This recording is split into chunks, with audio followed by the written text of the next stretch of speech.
নমস্কার, পিঙ্কুস কিচেনে আপনাদের অনেক অনেক স্বাগত জানাই। আজকে আমার রেসিপি হলো একটু অন্যরকমভাবে মাটনের ঝোল। এটি বানাতে প্রথমে একটা কুকার নিয়ে নেব, আর নিয়ে নেব ধুয়ে রাখা মাটন, আর দেবো আদা পেস্ট, রসুন পেস্ট, কুচনো পেঁয়াজ, টুকরো করে কেটে রাখা টমেটো কটা, আর দিয়ে দেবো গোটা গরম মশলা, তেজপাতা, নুন, হলুদ আর সর্ষের তেল দিয়ে ভালো করে মাখিয়ে একটু জল দিয়ে আমরা কুকারে এটা সিটি হতে দেবো। 4টে সিটি দিলে এটা হয়ে যাবে। হ্যাঁ, অন্যদিকে আমরা কড়াইতে সর্ষের তেল গরম করে একে একে আলুগুলো নুন হলুদ দিয়ে ভাজতে দিয়ে দেবো। আলুগুলো ভাজা ভাজা হয়ে গেলে একটি আলাদা পাত্রে তুলে রেখে দেবো। আবার কড়াইতে সর্ষের তেল গরম করে ওতে আমরা অ্যাড করে দেবো 1 চামচ চিনি। এতে মাংসের কালারটা খুব সুন্দর আসে। চিনিটা গলে গেলে ওতে আমরা অ্যাড করে দেবো কুচনো পেঁয়াজ।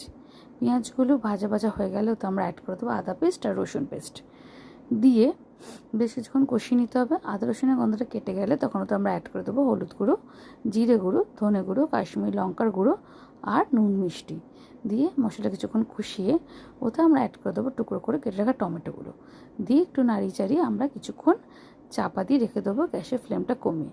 কিছুক্ষণ পর চাপা খুললে দেখবেন টমেটোটা নরম হয়ে গেছে। তারপর কিছুক্ষণ কষিয়ে আমরা এতে অ্যাড করে দেবো সিদ্ধ করে রাখা মাটনগুলো। আমি জল ঝরিয়ে রেখেছি না, ওই সিদ্ধ করা মাটনগুলো। আর বলে রাখি, এখানে মাটনের যে চর্বিগুলো আছে ওগুলো আপনারা সিদ্ধ হতে দেবেন না, ওগুলো আলাদা করে রেখে দেবেন। যখন মাংস কষাবেন তখন ওর মধ্যে দিয়ে কষাবেন। আমি ওর মধ্যে দিয়ে কষাচ্ছিলাম। ভালো করে মাংসটা কষাতে কষাতে এর মধ্যে আমরা অ্যাড করে দিয়েছি নুন দিয়ে ফেটানো টক দই। এরপর মাংসটা একটু ভালো করে কষাতে হবে। কষাতে কষাতে আমরা অ্যাড করে দিয়েছি সামান্য নুন আর শাহি গরম মশলা দিয়ে বেশ করে কষিয়ে নিয়ে এতে আমরা অ্যাড করে দেবো মাটনের স্টকটা। এখানে বলে রাখি, আমি মাটনের স্টকে ভেজে রাখা আলুগুলো একটা সিটি দিয়ে সিদ্ধ করে নিয়েছিলাম, আর মাটনটা সিদ্ধ করেছিলাম 4টে সিটি দিয়ে। এরপর মাটনের স্টকটা অ্যাড করে দিয়ে আমরা নাড়িয়ে চাড়িয়ে এতে অ্যাড করে দেবো সিদ্ধ করে রাখা আলুগুলো দিয়ে আমরা বেশ ভালো করে ফুটিয়ে নেব।